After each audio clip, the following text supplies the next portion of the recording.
And now I'll be presenting to you Dr. Sahle Griffith. He is a general, advanced laparoscopic and bariatric surgeon who was trained at the Center for the Advancement of Minimally Invasive Surgery in Alberta, also the University of the West Indies and the Imperial College of London. Since July 2011, Dr. Griffith has been practicing in Barbados, performing advanced laparoscopic and bariatric surgeries, and he has been the medical director at Surgical Solutions Inc. from that time. He was also a consultant in minimally invasive surgery at the Queen Elizabeth Hospital from January 2014, and he has been appointed associate lecturer at the University of the West Indies, Cave Hill campus in general surgery. So Dr. Griffith will be presenting to us on the colorectal implications of endometriosis. We look forward to his presentation, and let's welcome Dr. Griffith.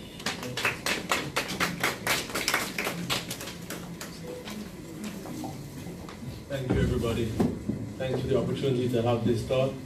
I never thought that I would be presenting at a gynecology conference, you know?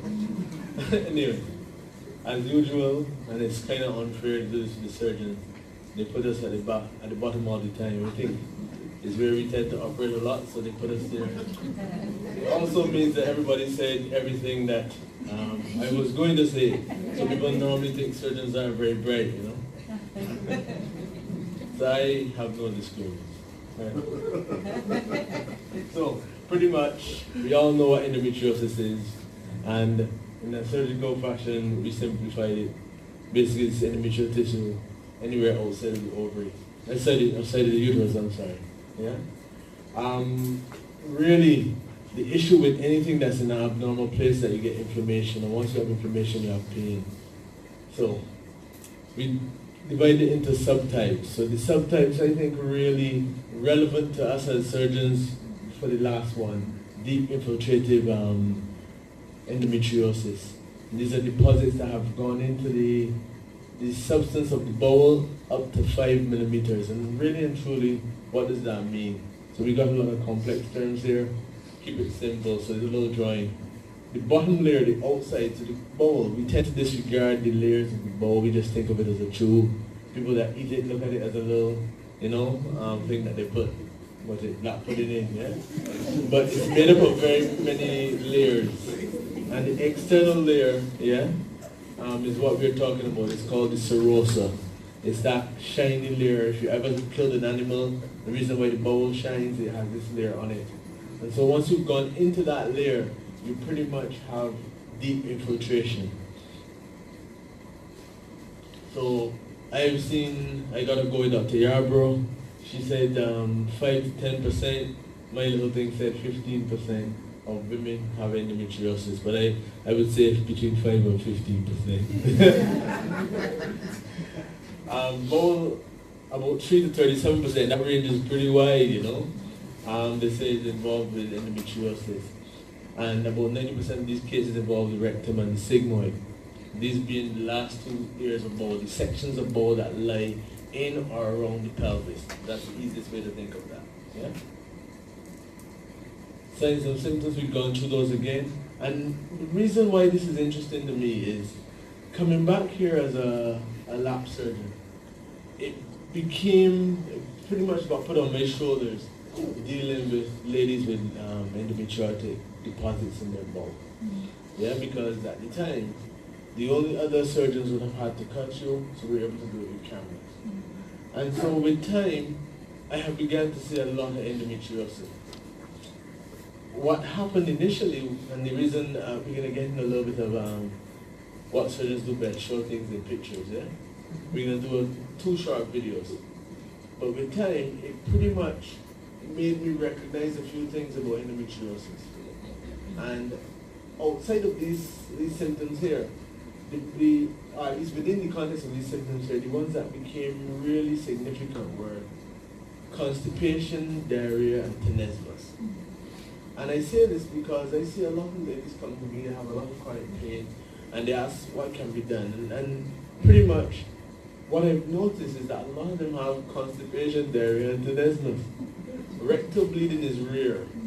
And the lady that had it was very disturbing to her because she pretty much had, when she had her menses, she bled from both the front and the back, which is extremely dramatic.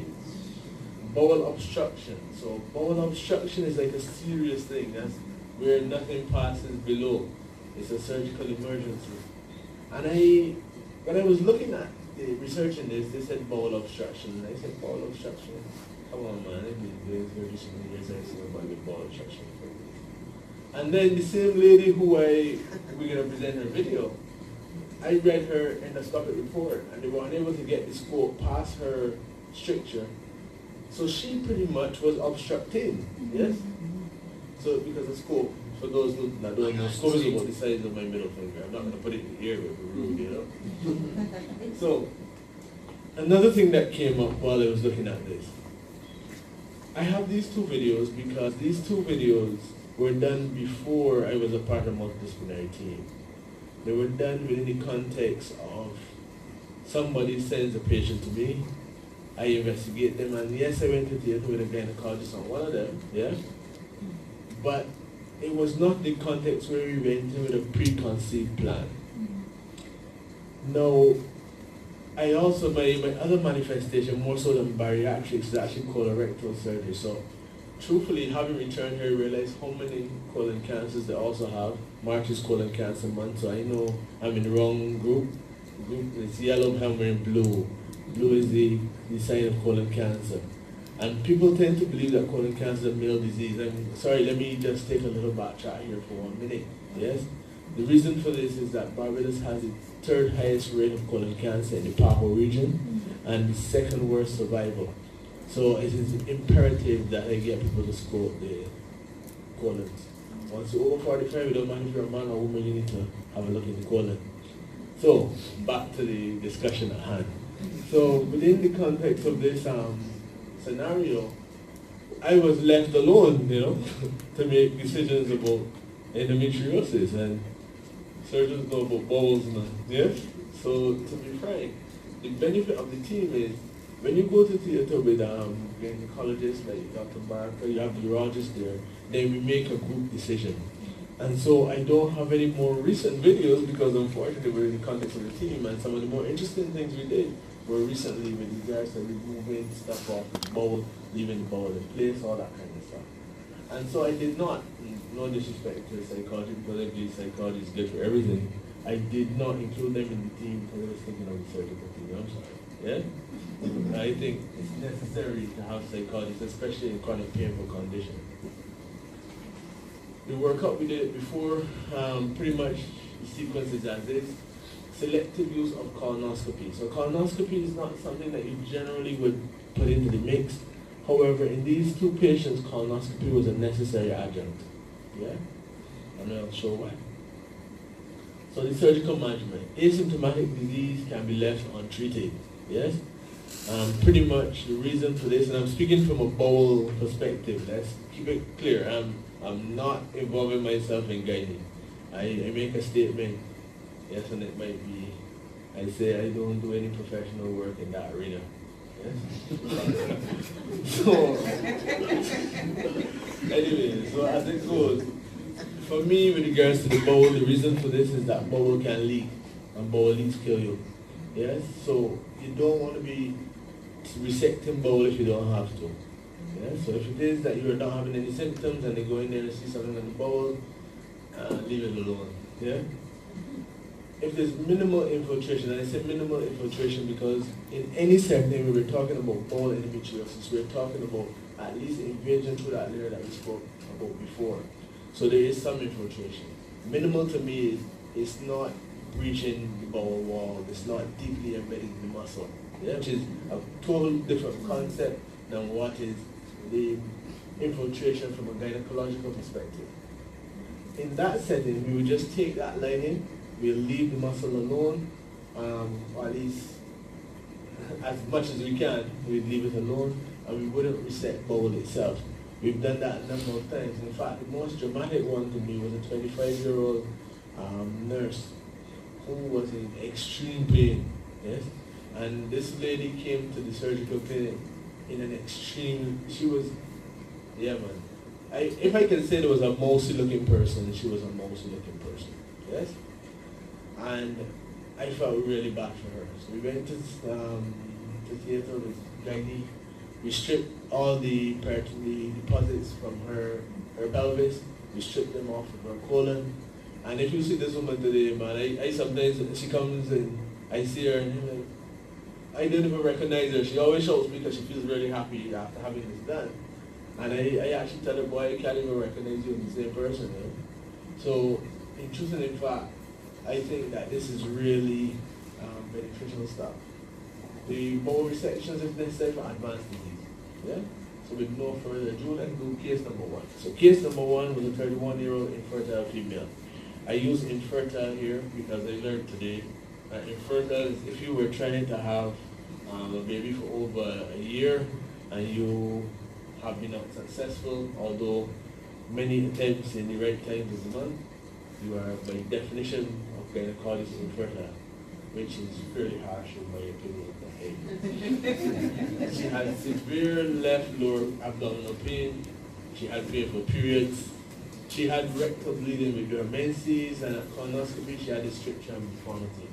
The MRI confirmed pelvic endometrial deposit, there was a fibroid uterus, and there was a right ovarian teratoma. Yes? So she had a whammy. Yes? Now, I'm going to leave it open to the gynecologist. I went to theater, so I said it here. She was referred to the surgeon by a gynecologist, and I went to theater on a day the gynecologist was available so I could get his opinion.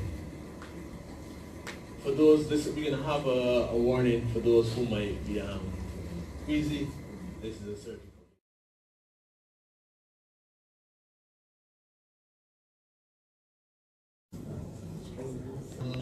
Deposits here, below endometriosis is the clear version of it. They don't call them endometriomas. And if you can see, there's a little burnt out one right there. Yeah. She has this is a teratoma. That's an abnormal ovary. That's actually another little burnt out one. That's the first I noticed that.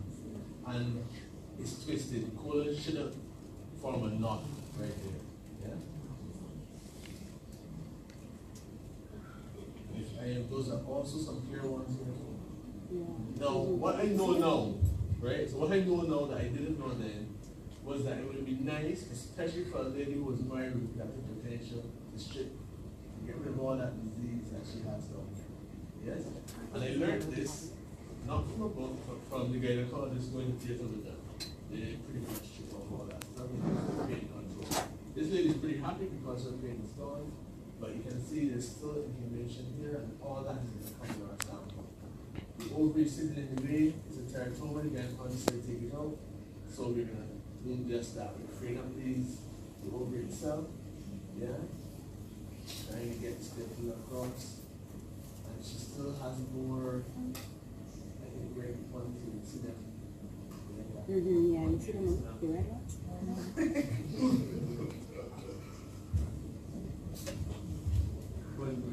I can continue? I will stop pressing this thing. So just above that big metal instrument, there's some red stuff there. That's all endometrial deposit. Yeah. So we took the ovary. It allowed us access to the pelvis a little better because the pelvis is not that wide. Yeah. As you can see, if you look there now on what is called broad ligament, I think that gynecologist will publish on the right side, there's a lot of disease that was there. So we start to take the rectum down. So at this point, we're trying to be careful not to damage anything important. This is some place now going into her pelvis. This is behind her bone, yeah, in a place called behind the major rectum. Be interested in such things. Yeah. So all that dissection, and we still twisted. We're still not clear as to where the bowel is going. Yeah, it's still all in a knot. Yeah. So we decided to take the blood vessels and kind of mobilize it some more from the other way. I promise you that will be shorter. Yeah. Yeah. Is it hard for the psychologist to watch? Yeah. Okay, good. So they're twisted, so now it's free, but you can see there's still like a lump. it's still a twisted mass there. Yeah. So the decision from there is just once we got free bowel to put the stapler across it. Yeah. So we mobilize some more. I try to make this video pretty short.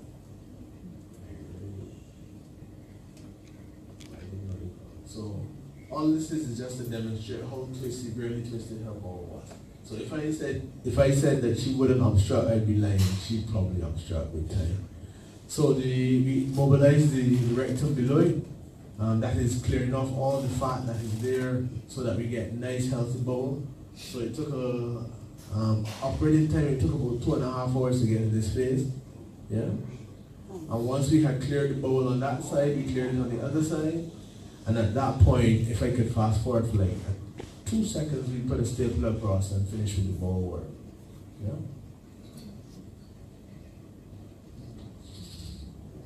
Yeah. So the stapler that divides the bowel. Now the reason for extending this discussion a little bit was that I wasn't quite certain of the forum. Because what we did next, I wonder what the gynecologist in the room would think about it. Because once we had the bowel free, we took the bowel up, just had a look, make sure everything was nice and everything was free down there, it was clear. That's good rectum. And we then put a circular stapler in and join the bowel together. Yes, but we don't turn our attention to these cysts. So the decision was made to just do some kind of, I don't know what you would call that, we just burst them. I know your surgeons are very technical, you know? Reverse the cyst. And then this one, the ovary similar thing was done.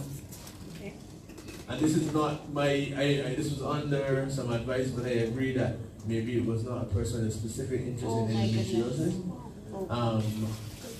No, but I'll be honest, the lady was pain-free after, she was very happy. Yeah, but my questions now relate to possible reproductive potential and so forth. Which is a little more technical, I guess, gynecology-wise. Me, I was just doing what I was doing. So then we put the teratoma in the bag. Once it's pretty big, so getting it one of those little bags there it took some work. And after that, we did a mini fan and steel, brought it out through, that's what the gynecologist, mini fan and steel, a little cut here. Yeah. I think people would be familiar with fan and steels through C-sections and such, but much smaller versions of this. We brought that through there, we brought the bowel through there, and then we were done. We joined it back together. Second one. So this one is actually interesting, and this ties the two topics together, hence why I was thinking about it. 49-year-old lady, she had previous children. This lady really said to me, she wasn't really having much pain, most of her life. She didn't have much of an issue. 4 years prior to her presentation, and I see Dr. Yara looking at me, so she's probably thinking this lady has a very high pain tolerance. Yeah, so 4 years prior to her presentation to me, she began to have lower abdominal pain. She had seen her GP for a number of years. She had ultrasounds, I think every year, pretty much for those 4 years. They were pretty normal for a woman of her age and her ethnicity. Small fibroids and what were thought to be small ovarian cysts. Finally, after 3 years, somebody suggested that she had peritoneal deposits, and they noticed this by subcutaneous nodules around the umbilicus. Yeah? That they said were endometriomas. Around the same time, she developed tenesmus and constipation. Now, why is this interesting? Tenesmus is the sensation that you have not quite finished stooling after you finish stooling. Yeah?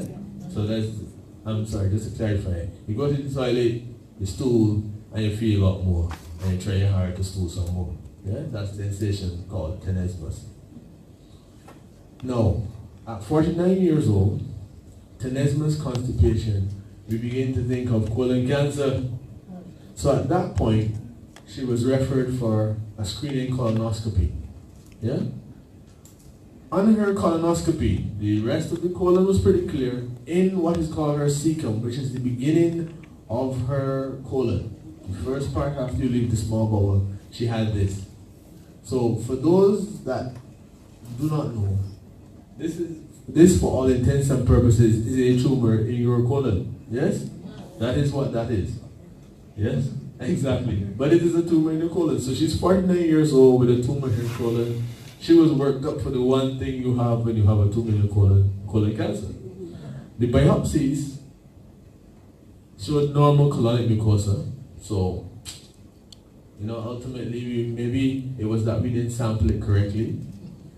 It could be that it was below the lining, so it might be something called a GIST, that's a gastrointestinal stromal tumor.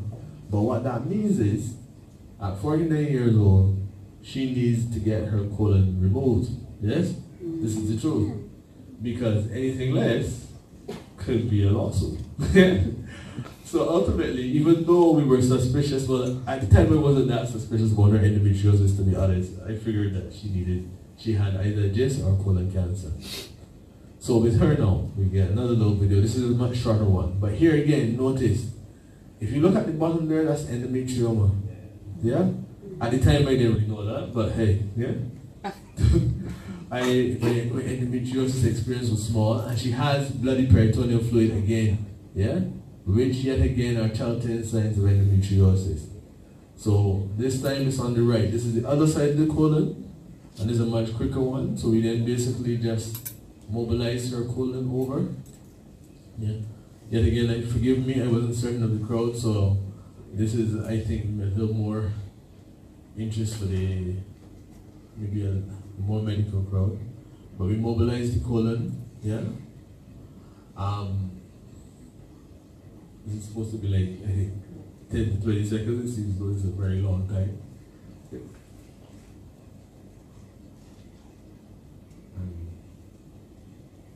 Once this is over, yeah, we take it down off the other important structures up close to her liver.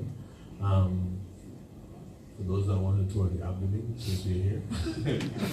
That pink stuff behind there is something called your duodenum, yes? And we're taking that bend of the colon off the duodenum. The other clear yellow stuff there, and I'm going to show here, is her pancreas. So these areas are somewhat sensitive, yeah? And so we have to take it off all those structures that lie behind. So in truth and in fact, her disease, and I'll be honest, if I had realized this was endometriosis, I would probably have done a more limited resection, and I would also have looked in her pelvis. Yeah? So we're taking it off. So this is the duodenum here. We're dropping it off. Yeah? So we're now getting to the blood supply of that area of the colon, and we're just going to divide it. You know, once we identify it, we're going to divide it. So like, I think this video is actually like a 3-minute video, so I think we got like a minute left.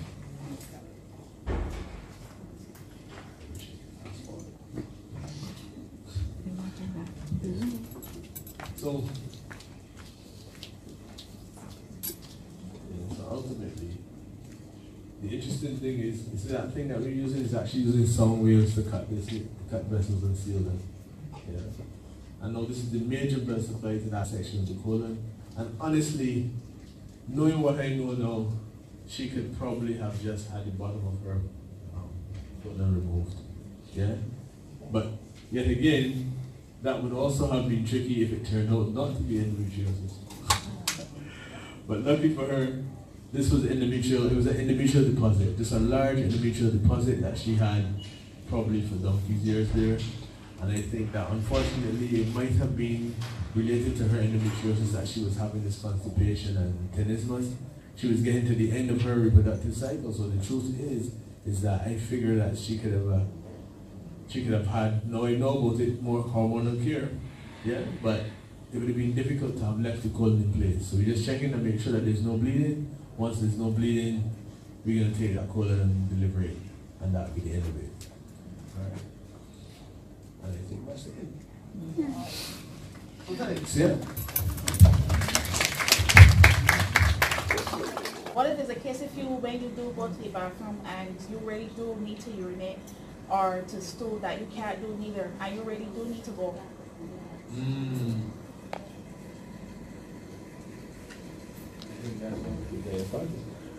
Because if it is that if you need to go to the bathroom, stooling or passing urine, and you feel that sensation, but nothing comes, yeah.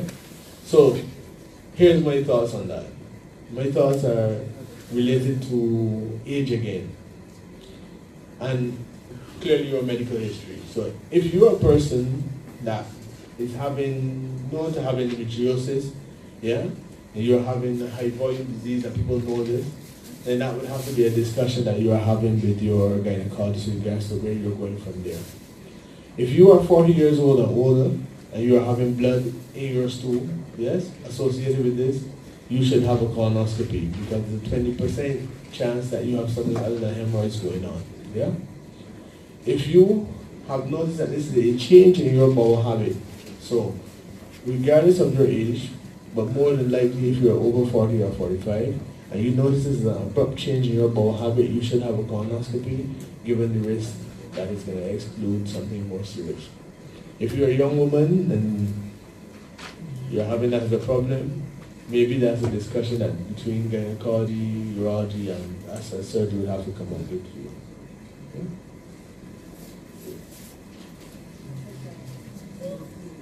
That's it? Great.